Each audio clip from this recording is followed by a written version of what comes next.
Assalamualaikum warahmatullahi wabarakatuh. Selamat pagi anak-anak solih-solihah.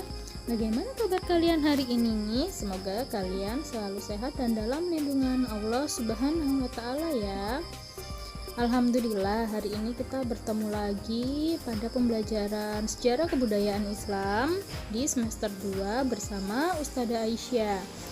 Seperti biasa anak-anak, sebelum kita melaksanakan pembelajaran, terlebih dahulu kita berdoa ya, agar apa yang kita pelajari hari ini bermanfaat untuk anak-anak dan mendapat barokah. Amin. Hari ini kita akan membahas mengenai kehidupan Nabi Muhammad SAW setelah dewasa, kepribadian Nabi Muhammad SAW, kemudian Nabi Muhammad menikah dengan Khadijah binti Huwailid, dan peristiwa peletakan Hajar Aswad. Sebelum Ustadzah menjelaskan lebih jauh tentang materi kita hari ini, Ustadzah ingin mengingatkan kalian terlebih dahulu mulai dari Nabi Muhammad masih di dalam kandungan. Jadi Nabi Muhammad itu ketika masih di dalam kandungan sudah menjadi yatim karena ayahanda Nabi Muhammad SAW yang bernama Abdullah itu sudah meninggal ketika Nabi Muhammad masih berusia 7 bulan di dalam kandungan. Setelah Nabi Muhammad lahir ke dunia, Nabi Muhammad diasuh dan disusui oleh Halimah Sa'diyah sampai berusia 4 tahun. Kemudian Halimah Sa'diyah mengembalikan Nabi Muhammad kepada ibundanya, yaitu Aminah. Nah, di usia 6 tahun Ibu Aminah mengajak Nabi Muhammad untuk berziarah ke makam ayahnya di Yastrib, Madinah. Nah, ketika berziarah ini, sepulang dari berziarah, Ibu Aminah, ibunda dari Nabi Muhammad SAW, ini tiba-tiba sakit dan meninggal di desa Abwa. Kemudian setelah ibundanya meninggal, Nabi Muhammad diasuh oleh kakeknya mulai dari umur 6 tahun sampai 8 tahun. Kemudian waktu Nabi Muhammad usia 8 tahun, kakeknya yang bernama Abdul Muthalib meninggal dunia. Selanjutnya, Nabi Muhammad diasuh oleh pamannya yang bernama Abu Thalib. Nah, Abu Thalib ini adalah seorang pedagang. Jadi di sini Nabi Muhammad diajari oleh Abu Thalib untuk berdagang. Namun perlu diketahui anak-anak, Abu Thalib ini sampai akhir hayatnya dia tidak menyembah Allah. Namun Abu Thalib ini sangat menyayangi Nabi Muhammad SAW sehingga tetap melindunginya. Kemudian Nabi Muhammad menikah dengan Khadijah pada saat Nabi Muhammad berusia 25 tahun. Nah, ketika usia Nabi Muhammad 4 tahun itu ada peristiwa namanya pembelahan dada anak yang dilakukan oleh malaikat Jibril. Jadi pada saat beliau sedang bermain bersama anak-anak lainnya ketika mengembala kambing, didatangi oleh malaikat Jibril dan beliau dibawa pergi lalu dibaringkan dan dibelah dadanya anak-anak. Dari dalam dadanya itu dikeluarkan segumpal daging, yaitu hati. Nah, hati ini dibersihkan dari sifat-sifat kotor dan dimasukkan sifat-sifat baik ke dalam hati Nabi Muhammad. Kemudian beliau diberi cap kenabian di pundaknya. Jadi ada capnya bahwa Nabi Muhammad ini adalah seorang nabi dan rasul.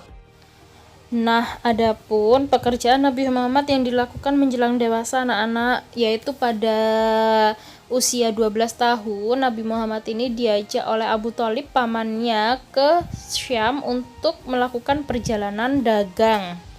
Di usianya yang masih sangat muda sekali ya, anak-anak masih anak-anak 12 tahun, tapi Nabi Muhammad itu sudah punya semangat kerja keras ya, dia tidak bermanja-manja. Anak ini harus kita contoh anak-anak sifat Nabi Muhammad, kerja keras, mandiri harus kita contoh. Kemudian selain itu Nabi Muhammad juga pengembala kambing dan meninggalkan kebiasaan buruk. Jadi kalau di Arab pada masa itu anak-anak muda itu banyak yang melakukan kegiatan-kegiatan yang tidak bermanfaat, berfoya-foya, menghabiskan uang orang tuanya, mencuri dan melakukan perbuatan buruk. Namun Nabi Muhammad itu sangat menghindari perbuatan tersebut. Kemudian juga Nabi Muhammad itu juga menjadi anggota pengurus Hilf al-Fudul. Hilf al-Fudul ini adalah perjanjian damai untuk menegakkan keadilan di Mekah. Perjanjian Hilf al-Fudul ini adalah bertujuan untuk mencegah terjadinya perang di tanah suci. Mereka berjanji untuk membela setiap orang yang dizalimi dan menindak orang yang berbuat zalim. Seperti itu isinya ya. Kemudian ada sifat-sifat Nabi Muhammad, sifat wajib dan sifat mustahil. Sifat wajib itu yang pasti ada di dalam Nabi Muhammad. Namun untuk sifat mustahil itu berarti sifat yang tidak mungkin ada di Nabi Muhammad. Yang pertama sifat wajib Nabi Muhammad, sidik, jujur. Jadi Nabi Muhammad itu selalu jujur, anak-anak, tidak pernah berbohong. Kemudian amanah, dapat dipercaya. Tablik, menyampaikan apapun ya, menyampaikan dengan sejujur-jujurnya. Fatona, cerdas. Kemudian sifat yang mustahil bagi Nabi Muhammad itu ada kizib atau dusta, hianat atau berkhianat, hitman, menyembunyikan, balada, bodoh. Saking jujurnya Nabi Muhammad itu sampai mendapat gelar Al-Amin ya, karena sifat jujurnya dan senantiasa Nabi Muhammad itu dapat dipercaya oleh semua orang. Kemudian usia Nabi Muhammad menjelang 25 tahun. Di kota Mekah ada seorang wanita yang terkenal sebagai pedagang kaya raya yang bernama Khadijah. Kemudian beberapa waktu selanjutnya Khadijah ini mempercayai Nabi Muhammad untuk membawa barang dagangannya ke negeri Sam. Sampai pada akhirnya Khadijah ini tertarik kepada Nabi Muhammad karena kepribadiannya yang agung, yang sopan, yang baik dan jujur. Khadijah ini berniat untuk menikah dengan Nabi Muhammad. Khadijah pun menyampaikan isi hatinya kepada Nabi Muhammad dengan perantara sahabat karibnya yang bernama Nafisa binti Muniyah. Setelah disepakati oleh kedua belah pihak, yaitu Abu Thalib dari pihak Nabi Muhammad dan Amir al-Asad dari pihak Khadijah, maka dilangsungkanlah pernikahan Nabi Muhammad dengan Khadijah binti Huwailid. Dengan wali nikah adalah paman Khadijah yang bernama Amir al-Asad dengan mas kawinnya berupa 20 ekor unta. Perlu anak-anak ketahui pada saat menikah ini usia Nabi Muhammad yaitu 25 tahun dan usia Khadijah adalah berusia 40 tahun. Dari pernikahan Nabi Muhammad dengan Khadijah ini Nabi Muhammad mempunyai 6 putra dan putri, 2 putra dan 4 putri. Namun kedua putranya meninggal saat masih usia anak-anak, dan putri Nabi Muhammad yang masih hidup sampai Nabi Muhammad wafat adalah Fatimah ya. Kemudian Nabi Muhammad ini juga mengangkat anak yang bernama Zaid bin Haritsah yang merupakan budak Khadijah yang telah dimerdekakan. Anak-anak, ketika Nabi Muhammad berusia 35 tahun ada peristiwa yaitu peletakan Hajar Aswad. Di mana peletakan Hajar Aswad ini juga menimbulkan perselisihan.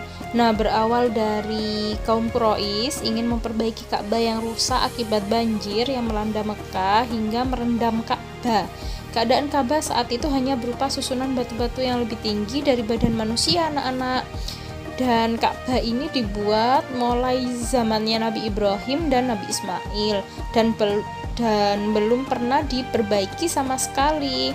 Oleh sebab itu, ketika mengalami kerusakan akibat banjir, langsung ingin direnovasi Ka'bah tersebut.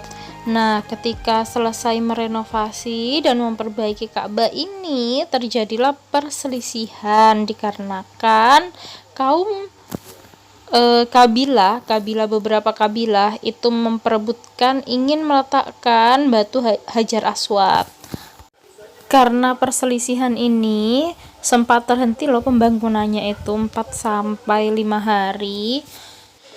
Melihat suasana yang demikian ini, para pemuka Quraisy berkumpul untuk bermusyawarah, anak-anak.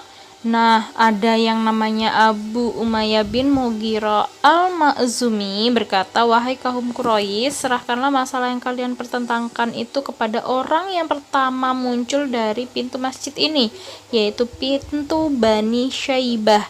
Kita serahkan kepadanya dan biarkanlah dia yang memutuskan." Nah, ternyata orang yang pertama kali melewati pintu Bani Syaibah itu adalah Nabi Muhammad Shallallahu Alaihi Wasallam. Hingga Nabi Muhammad lah yang memberikan jalan keluar dalam permasalahan tersebut.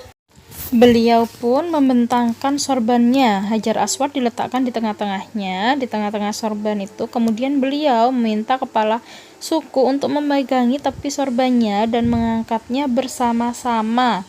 Nah, kemudian Nabi Muhammad SAW lah yang meletakkan pada tempatnya semula. Dengan begitu semua suku merasa mendapat kehormatan sehingga perselisihan itu dapat dihindari. Akhirnya selesailah permasalahan mengenai peletakan Hajar Aswad ini. Alhamdulillah sudah selesai ya Ustazah menjelaskan materi hari ini. Semoga apa yang Ustazah sampaikan bermanfaat untuk anak-anak, dan selanjutnya kalian bisa kerjakan latihan soal di link yang sudah Ustazah sediakan ya. Ustazah akhiri dulu. Ustazah mohon maaf jika ada kekurangan. Dan jangan lupa anak-anak, bukunya dibaca ya. Selain mendengarkan penjelasan Ustazah, bukunya harus dibaca. Terima kasih. Jazakumullahu khairan. Wassalamualaikum warahmatullahi wabarakatuh.